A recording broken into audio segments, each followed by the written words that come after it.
ദിവ്യ S അയ്യരുടെ കവിത വിവാദമായതിനെതിരെ കാസരംഗത്ത്.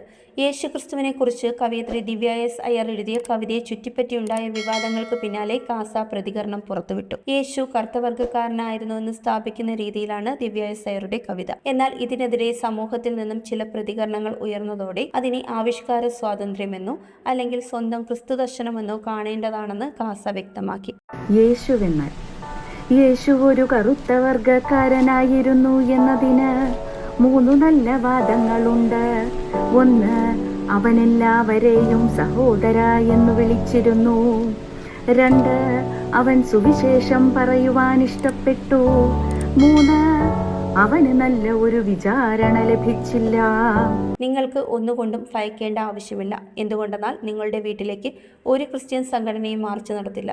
ഒരു മെത്രാനും നിങ്ങളുടെ തലയ്ക്ക് ഇനാം പ്രഖ്യാപിക്കില്ല.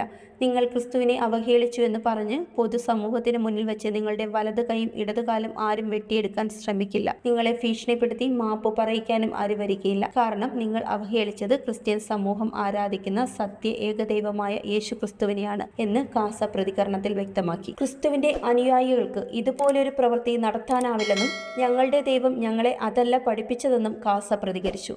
കാസയുടെ ഫേസ്ബുക്ക് പോസ്റ്റ് ഇങ്ങനെ: ദിവ്യ എസ് അയ്യർ, നിങ്ങൾ ഇതുവരെ എന്തായിരുന്നോ ഇന്നതെല്ലാം ഒന്നുമല്ലാതായി മാറിയിരിക്കുന്നു. അർഹിക്കാത്ത പ്രശസ്തികൾ നിങ്ങളെ ഒരു അഹങ്കാരിയാക്കി മാറ്റിയിരിക്കുന്നു. അല്ലെങ്കിൽ തങ്ങളാണ് പൊതുസമൂഹത്തിന്റെ അവസാന വാക്കെന്നും തങ്ങൾ എന്തു മൊഴിഞ്ഞാലും അത് ജനം ഏറ്റെടുത്തു കൊള്ളുമെന്നും കരുതുന്ന ചില പമ്പര വിഡ്ഢികളായ സെലിബ്രിറ്റികളെ പോലെ നിങ്ങളും മാറിയിരിക്കുന്നു. വയ്യാത്ത പട്ടി കയ്യാല കയറുവാൻ ശ്രമിക്കുന്നത് പോലെ രാമായണ പാരായണ ശൈലിയിൽ കവിത എന്ന് പറഞ്ഞ് മൊഴിഞ്ഞ വാക്കുകൾ സത്യത്തിൽ നിങ്ങളുടേതായിരുന്നില്ല. ഡോക്ടർ ക്രിസ്റ്റിനോ റോസ്റ്റോ എന്നൊരു തലതിരിഞ്ഞ ഒരു ബ്രസീലിയൻ വനിത താൻ സഞ്ചരിച്ച സ്ഥലങ്ങളിൽ പലയിടത്തും ക്രിസ്തുവിന്റെ ജന്മനാടായി ചിത്രീകരിച്ചുകൊണ്ട് 2021 അവരുടെ ഫേസ്ബുക്ക് പോസ്റ്റിലെ വരികൾ അടിച്ചുമാറ്റി മലയാളത്തിലാക്കിയതാണ് ദിവ്യ മാഡം കവിതയായി മൊഴിഞ്ഞത്. ചരിത്രത്തിനോ സാമാന്യ ബുദ്ധിക്കോ നിരക്കാത്ത ആ ഫേസ്ബുക്ക് പോസ്റ്റിലെ വരികൾ ഒരുപക്ഷെ അവരുടേതായിരിക്കില്ല. അവർക്ക് മുന്നേ ഏതെങ്കിലും ഒരു വിവരദോഷി ഒരുപക്ഷെ എഴുതിയതായിരിക്കാം. പക്ഷേ ദിവ്യ അയ്യരെ പോലെ ഒരു സ്ത്രീ അത് അടിച്ചുമാറ്റി കൊണ്ടുവന്ന് മലയാളത്തിലാക്കി പാരായണം നടത്തി മൊഴിയുന്നതല്ല ഒരു സമൂഹത്തിന്റെ വിശ്വാസത്തെ വ്രണപ്പെടുത്തുന്നതാണ് എന്നതോ പോകട്ടെ, സാമാന്യ ബുദ്ധിക്ക് നിരക്കുന്നതാണോ എന്നെങ്കിലും ചിന്തിക്കേണ്ടതായിരുന്നു. നിങ്ങൾക്കിത് ആവിഷ്കാര സ്വാതന്ത്ര്യമെന്നോ സ്വന്തം ക്രിസ്തുദർശനമെന്നോ വ്യാഖ്യാനിച്ച് ന്യായീകരിക്കാൻ കഴിയും. കാരണം നിങ്ങൾക്ക് ഒന്നുകൊണ്ടും ഭയക്കേണ്ട ആവശ്യമില്ല. എന്തുകൊണ്ടെന്നാൽ നിങ്ങളുടെ വീട്ടിലേക്ക് ഒരു ക്രിസ്ത്യൻ സംഘടനയും മാർച്ച് നടത്തില്ല.